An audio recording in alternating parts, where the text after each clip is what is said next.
செய்வாரு. ஆமா அவன் நிக்க வச்சுட்டு அதெல்லாம் கொஞ்சம் முன்ன பின்ன இருந்தாலும் என்னால முடியன்னா அவ்வளோ பாசம். ஆமாமா கண்டாவுடன் காதல் செய்யும்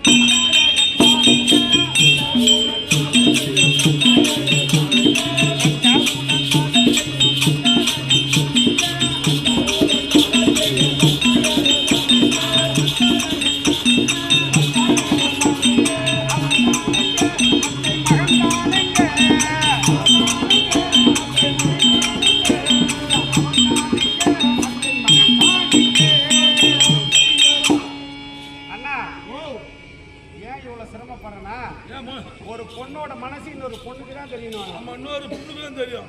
இருக்கட்டும். அப்படி இருந்தாலும் கொண்டவன் சரியா இருந்தாதான் நம்ம குப்பையை சண்டை போடலாம். சண்டை போடுறது இல்ல, அது ஒரு பேச்சு சொன்னது. அப்படி வச்சு வாழ்வாங்க, நல்லா செய்வாங்க. செய்யிட்டோம். அப்படி இருந்தாலும் சைவர் அப்படிதான் செய்யிட்டு உன்ன மாதிரி நேரங்காலம் இல்லாத சேர்ந்து செய்யறவனா என் வீட்டுக்காரன் இல்ல. எந்தெந்த இடத்துல எப்படி எப்படி செய்யணும், எப்படி வைக்கணும், எப்படி முடிக்கணும் அவருக்கு தெரியும்.